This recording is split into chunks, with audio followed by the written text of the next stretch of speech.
வாக்கு பண்ணின தேவன் யார்? 1 தீமோத்தேயு 6ஆம் அதிகாரம் 17வது வசனத்தை வாசிங்க.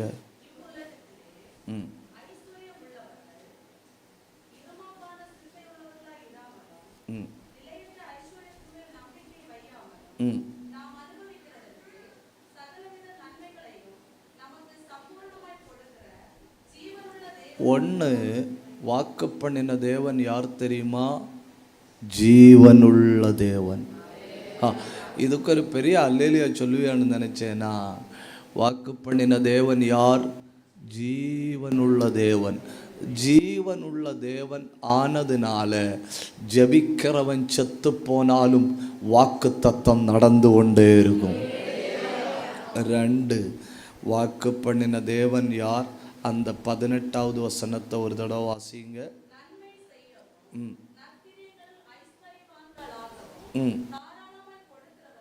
தாராளமாய் கொடுக்கிற தேவன், ஜீவனுள்ள தேவன். 2 என்ன? தாராளமாய். அந்த வார்த்தை நீங்க பார்க்கலன்னு நினைக்கிறேன். சம்பூர்ணமாய் கொடுக்கிறன்னு ஒரு வார்த்தை போட்டிருக்கு. அப்படிதானே போட்டிருக்கு? அல்ல, சம்பூர்ணமாய் கொடுக்கிற தேவன். அப்போ எனக்கு வாக்கு பண்ணினவர் ஒன்னாவது ஜீவனுள்ள தேவன். எனக்கு வாக்கு பண்ணினவர் 2வது சம்பூர்ணமாய் கொடுக்கிற தேவன். எனக்கு வாக்கு பண்ணினவர் 3வது அப்போஸ்தலர் 26ஆம் அதிகாரம் 8வது வசனம், மரித்தோரை எழுப்புகிற தேவன். ஒரு தடவை கூட நான் சொல்றேன், ஜீவன் உள்ளவர், சம்பூர்ணமாய் கொடுக்கிறவர், மரித்தோரை எழுப்புகிறவர். 4வது எபிரேயர் 10ஆம் அதிகாரம் 23வது வசனம். இதை சொன்ன பிறகு 2 நிமிஷம் நாம் ஆண்டவரை மகிமைப்படுத்தணும்னு அங்கே என்ன சொல்லியிருக்கு தெரியுமா? வாக்கு பண்ணினவர் உண்மையுள்ளவர். 5வது வாக்கு பண்ணினவர் வல்லமையுள்ள தேவன். 1 தீமோத்தேயு 6ஆம் அதிகாரம் 16வது வசனம், ஒருவராய் சாவாமை உள்ளவரும் சேரக்கூடாத ஒளியில வாசம் பண்ணுகிறவரும் மனுஷரில் ஒருவரும் கண்டிராதவரும் காணக்கூடாதவரும் ஆகிய நித்திய வல்லமை. இப்போ நீங்க தயவு செஞ்சு மறக்கக்கூடாது, எனக்கு வாக்கு பண்ணினவர் 1, மெதுவா பேசுங்க, ஜீவனுள்ளவர். 2, சம்பூர்ணமாய் கொடுக்கிறவர். 3, மரித்தோரை எழுப்புகிறவர். 4, வாக்கு பண்ணினதில் உண்மையுள்ளவர். 5, நித்திய வல்லமையுள்ளவர். இவ்வளவும் புரிஞ்சவங்க ஒரு அல்லேலூயா சொல்லுங்க. சரி, இனி நாம பார்க்க போறது வாக்கு தத்தம் என்றால் என்ன. இதுக்கு நான் ஒரு 4 காரியம் சொல்லுவேன், நீங்கள் எழுதி வைக்கணும்னு. வாக்கு தத்தம் என்பது எ ப்ராமிஸ் இஸ் அ செக். வாக்கு தத்தம் ஒரு காசோலை. வாக்கு தத்தம்னா என்ன? ஒரு காசோலை. ஆனால் இந்த காசோலைக்கு முக்கியத்துவம் என்ன தெரியுமா? அது எப்படி தமிழில் சொல்லணும்னு எனக்கு தெரியல. Post dated cheque. Post dated செக்குன்னு நான் சொல்லி தரேன். இப்போ என் கையில் ஒரு ஆள் 10 லட்சம் ரூபாய்க்கு செக்கு தந்திருக்கு. 10 லட்சம் ரூபாய்க்கு செக்கு என் கையில் இருக்குன்னா 10 லட்சம் ரூபாய் என் கையில் இருக்கு.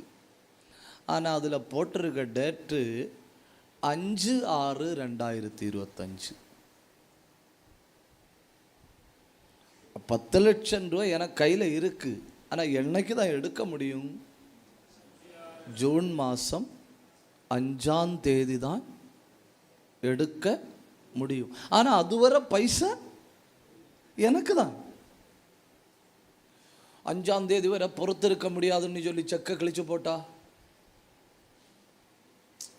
எனக்கு செக்கு தந்தாச்சு.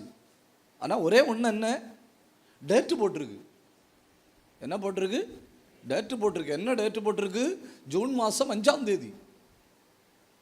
அதுவரை எனக்கு கையில் 10 லட்சம் ரூபாய் இருக்குது. ஆனால் ஜூன் மாதம் 5ஆம் தேதியிலிருந்து நான் என்ன செய்ய முடியும்? பயன்படுத்த முடியும். அதுதான் வாக்குத்தத்தம். உங்க பேர்ல சொல்லப்பட்டதெல்லாம் உங்களுக்கு தான். உங்க பிள்ளைக்கு சொன்னது உங்க பிள்ளைக்கு தான். உங்க ஊழியத்துக்கு சொன்னது உங்க ஊழியத்துக்கு தான். உங்க திருமணத்துக்கு சொன்னது உங்க திருமணத்துக்கு தான். உங்க எதிர்காலத்துக்கு சொன்னது உங்க எதிர்காலத்துக்கு தான். அத சத்துரு ஒண்ணும் செய்ய முடியாது. ஆனா அதுல ஆண்டவர் ஒரு நாள் வச்சிருக்கு. 75 வயசுல நான் உனக்கு பிள்ளைய தருவேன்னு சொன்னாலும் சாரால் கற்பந்தரிப்பது எப்ப தெரியுமா? குறித்த காலத்துல.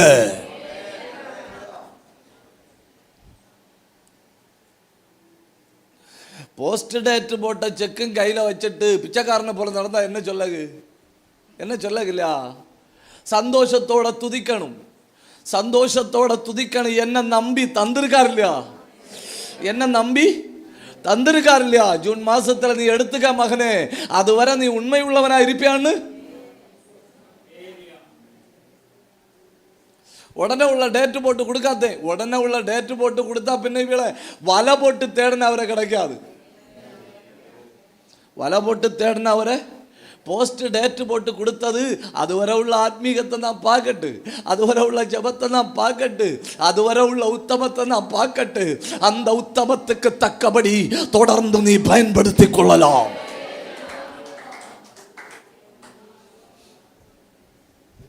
தாவீது அபிஷேகம் பண்ணப்போ அபிஷேகத்துக்குள்ள சிங்காசனம் இருக்கு. ஆனா என்ன அபிஷேகம் தெரியுமா? Post dated. என்ன அபிஷேகம்? Post dated. இந்த அபிஷேகம் உன் தலையில விழுந்தப்போ அது சிங்காசன அபிஷேகம் தான். ஆனா நீ 10 ஆண்டுகள் காத்திருக்கணும். 10 ஆண்டுகள் தாண்டி சிங்காசனம் உன் கையில வரும். நீ பாடுபட பாடுபட சிங்காசனம் ஆயத்தப்பட்டு கொண்டிருக்கிறது. நீ காட்டுக்குள்ள ஓட ஓட கர்த்தர் உனக்காக ஆயத்தப்படுத்தி கொண்டிருக்கிறார்.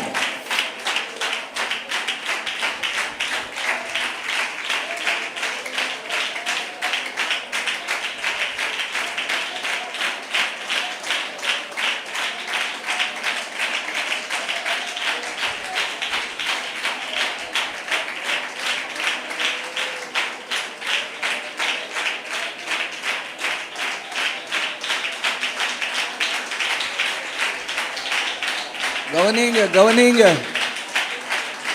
கவனிங்க. வாக்குத்தத்தம் என்றால் என்ன? குறிப்பிட்ட நாள் போடப்பட்ட காசோலை. உங்களுக்கு ஆண்டவர் தந்ததை சத்துரு ஒன்றும் செய்ய முடியாது. ஆனால் குறித்த காலம் அதில் இருக்கு. கை உயர்த்தி, இந்த ஆண்டில் உன் வீட்டில் கல்யாணம் நடக்கும். ஏன்னா தெய்வத்தினுடைய செக்கில் அந்த டேட் இருக்கு. இந்த ஆண்டில் உன் வீட்டில் அற்புதம் நடக்கும். தேவன் டேட்டு போட்டு வச்சிருக்கு. நன்றி செலுத்துங்க. அத்தனை பேரும் வாயத்திறந்து உன் வெற்றி எழுதி வச்சிருக்கு. ரகமன கமதன கடகத்தன பிரௌடவத்துனாதியா. கிருப பெற்றவர்கள் ஆவியில போராடுங்க. கிருப பெற்றவர்கள் வாயத்திறந்து தெய்வத்தை மகிமைப்படுத்துங்க. அத்தனை பேரும் வாயத்திறக்கணும்.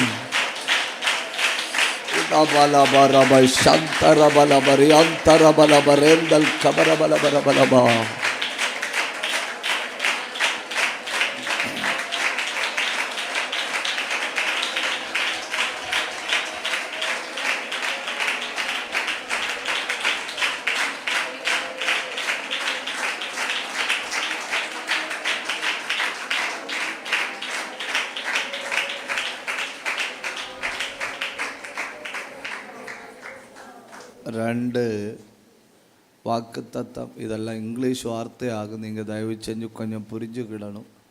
வாக்குத்தத்தம் என்றால் என்ன? வாக்குத்தத்தம் என்பது டோக்கன் அட்வான்ஸ். அதுக்கு தமிழில் என்ன சொல்லணும்னு எனக்கு தெரியலையே.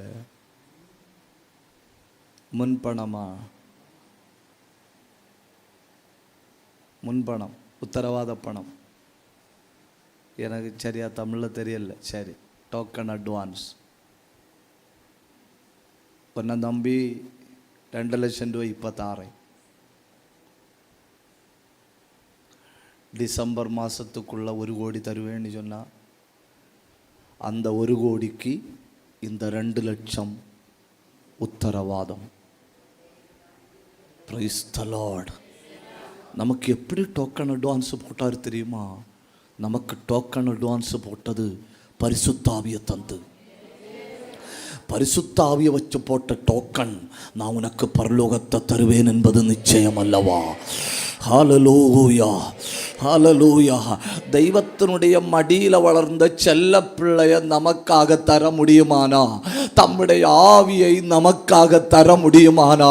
இந்த உலகத்தின் ஆசீர்வாதங்களை நமக்கு தர முடியும்னா, இதெல்லாம் டோக்கனாவே தர முடியும்னா, கண்டிப்பாக நித்தியத்தையும் தருவார்.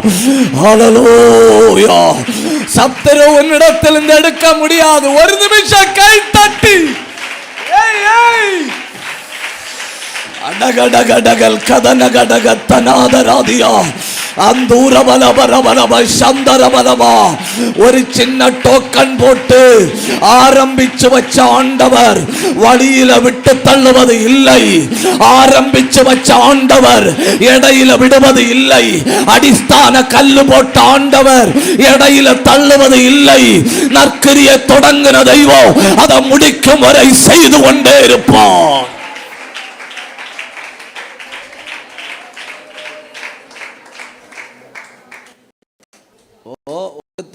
என்ன? ஒன்று டேட்டு போட்ட காசோலை. வாக்கு தத்தம் என்றால் என்ன? 2 டோக்கன் அட்வான்ஸ். எனக்கு சரியான தமிழ் எனக்கு தெரியல. லைவில் இருக்க ஆட்கள் சிலப்போ சரியான தமிழ் வார்த்தை போடணும். அதனால் நான் தப்பான வார்த்தை சொல்லவும் முடியாது.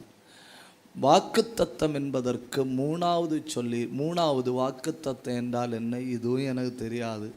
இப்போது சூண்டு பலகைக்கு என்ன சொல்லணும்? சூண்டு பலகைக்கு என்ன சொல்லணும்னு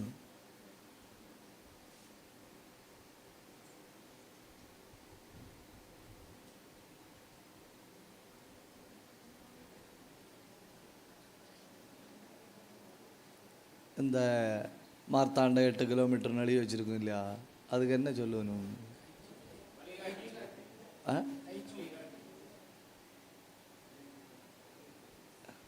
பார்த்தீங்களா? நமக்கு தெரியாது.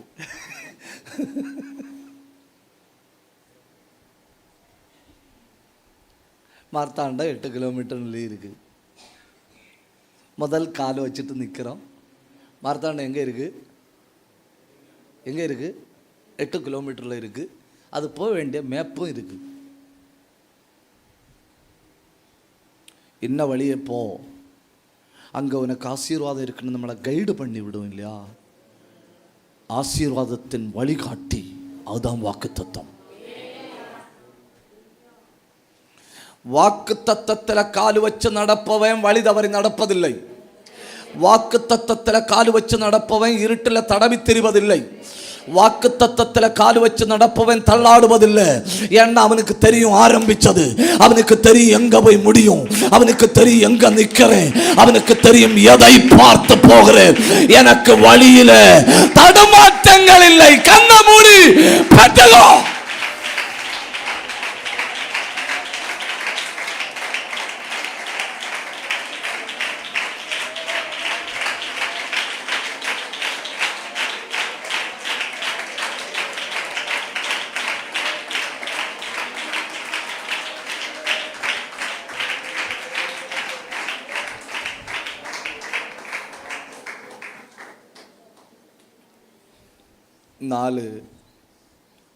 ஆதியாகமம் 15:21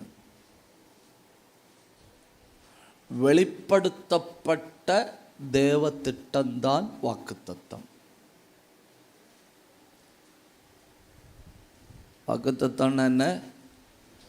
வெளிப்படுத்தப்பட்ட தேவ திட்டம். இப்போ ஆதியாகமம் 15:21 என்ன சொல்லியிருக்குன்னு பாருங்க. உன் சந்ததிக்கு இந்த தேசத்தை தருவேன். உன் சந்ததிக்கு இந்த தேசத்தை தருவேன். இந்த தேசத்தை தருவேன்னு சொல்லும்போது சந்ததி இல்லை,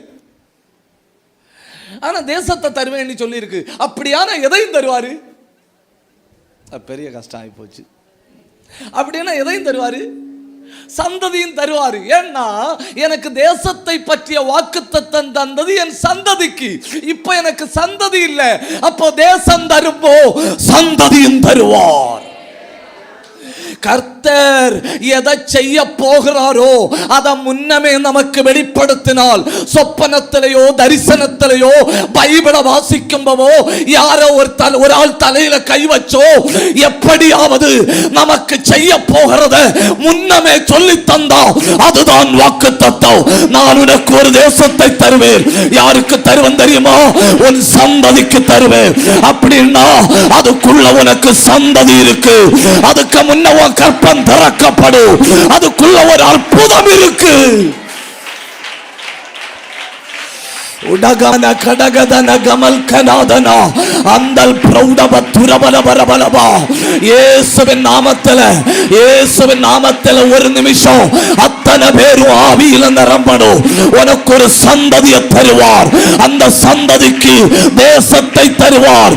நான் ஒரு சந்ததிக்கு தேசத்தை தருவேன் அப்படின்னு ஆண்டவர் சொன்னா அதுக்குள்ள ரெண்டு காரியம் இருக்கு. ஒன்னு ஒரு தேசம், இன்னொன்னு ஒரு சந்ததி.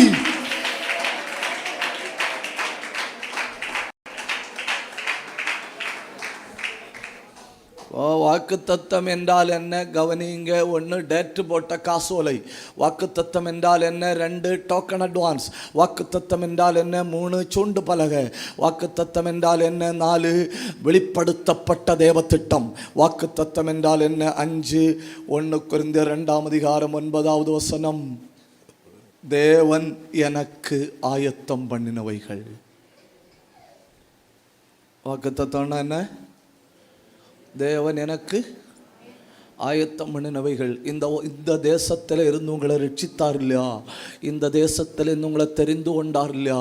இந்த தேசத்திலிருந்து உங்கள் மேலே கிருபையை ஊற்றினார் இல்லையா? அப்போவே யாராலும் கொடுக்க முடியாதவைகளை கர்த்தர் உங்களுக்காய் ஆயத்தம் பண்ணி வைத்திருக்கிறார். அது எவ்வளோ பெரியது தெரியுமா? ஒரு கண் கண்டதில்லை, ஒரு காது கேட்டதில்லை, ஒருவருடைய இருதயத்திலேயும் தோன்றினதில்லை. அவருடைய ஆவியானவரோ நமக்கு அதை வெளிப்படுத்தி இருக்கிறார்.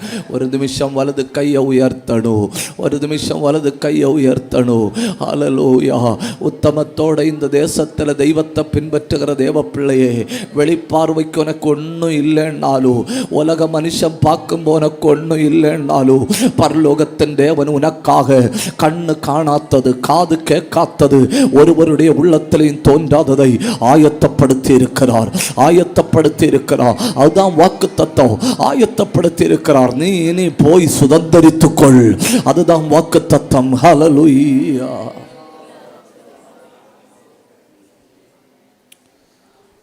அடுத்து எத்தனை சொன்னேன்? 5 சொல்லியாச்சு இல்லையா? 6. வாக்குத்தத்தம் என்றால் என்ன? வாக்குத்தத்தம் என்பது உறுதிமொழி. பிளட்ஜ்னு சொல்லுன்னு இங்கிலீஷில். யோசுவா 1:9 நீ போகும் இடமெல்லாம் நான் உன்னோடு இருப்பேன். நீ ஐசியூவில் போனாலும் நீ அங்கே என் பிரசன்னத்தை பார்க்க முடியும். நீ தன்னந்தனிமையில் தள்ளப்பட்டாலும் நீ என் பிரசன்னத்தை பார்க்க முடியும். உன் சரீரத்தில் தேவையில்லாத டியூமர்கள் வளர்ச்சி அடைந்து உன்னை கொல்லாமல் விடமாட்டேன்னு சவால் விடும்போ அங்கே நீ தேவ பிரசன்னத்தை பார்க்க முடியும். அதாக்கும் உறுதிமொழி. அதாக்கும் உறுதிமொழி. நீ போகும் இடம் எல்லாம் கையை உயர்த்தணும். கையை உயர்த்தணும். நீ பள்ளத்தாக்கில் போன அங்கே, நீ வனாந்தரத்தில் போன அங்கே, நீ மேடுகளில் போன அங்கேயே சோத்திரம் பண்ணுங்க. ஸ்தோத்திரம் பண்ணுங்க. ராந்தாரதார சந்தராதியா. என்ன பயங்கர தேவ பிரசன்னம் இல்லையா? கிருபை பெற்ற தேவ பிள்ளைகள் வாயை திறந்து ஸ்தோத்திரம் சொல்லுங்க. யாரு சொன்னது உனக்கு இல்லைன்னு, யாரு சொன்னது உனக்கு கிடைக்காதுன்னு அவர் உனக்கு சொல்லி இருக்கிறது என்ன தெரியுமா? நீ போகும் இடம் எல்லாம், நீ போகும் இடம் எல்லாம், நீ அறியாமல் உன்னை பின்தொடர்ந்து வருகிற ஒரு பலவீனத்தின் ஆவியை உனக்கு போட்டு இதுல இருந்து நீ எழும்போதில்லைன்னு அந்தகார வல்லமைகள் உனக்கு விரோதமா சவால் விடும்போ பரலோகத்தின் தேவன் இந்த மாலை நேரத்தில் உன்னை பார்த்து சொல்லுகிறார், நீ போகும் இடமெல்லாம் நான் உன்னோடு இருப்பேன். ஆறண்ணம் சொன்னேன். 7 வாக்கு தத்தம் என்றால் என்ன? இது கொஞ்சம் கஷ்டமாகுது, நீங்கள் கொஞ்சம் புரிஞ்சுக்கிடணும். அப்போஸ்தல நடபடிகள் 7ஆம் அதிகாரம் 5வது வசனம். Possessing spiritually before possessing physically. வாசிங்க அப்போஸ்தல 7:5. ஒரு அடி நிலத்தை ஆகிலும் அவனுடைய கையாட்சிக்கு கொடாமல் இருக்கையில், பிள்ளை இல்லாதிருக்கும் போதே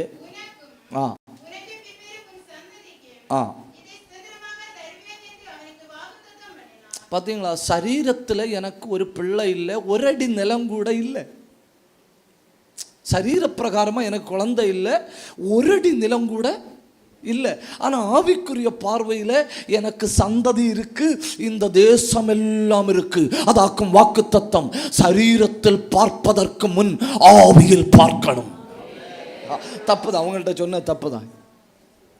எங்க பார்க்கறதுக்கு முன்ன சரீரத்தில் பார்க்கல. அங்க அப்படிதான் சொல்லி இருக்கு பைபிள்ல. எவ்வளவு இல்லை? ஒரு அடி, சவிட்டடி மண் இல்லாதப்ப சொல்றாரு டேக் த ஹோல் கண்ட்ரின்னு.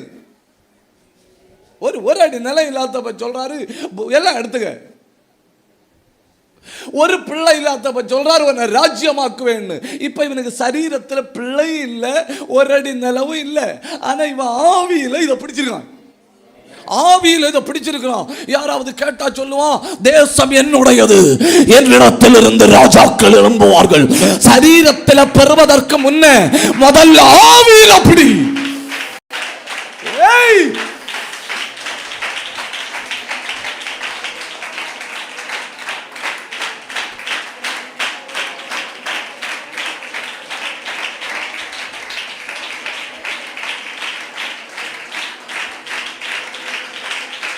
கவனிங்க கவனிங்க கவனிங்க. 8வது உள்ளதை கூட சொல்லிட்டு நான் அடுத்த பகுதிக்கு போறேன்னு. அந்த அப்போஸ்தலர் 7:5 அந்த கடைசி பகுதியை வாசிங்க.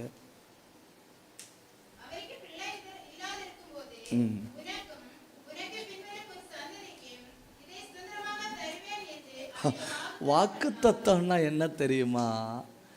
இதை அங்க பாருங்க பைபிள்ல, இதை சுதந்திரமாக தருவேன்.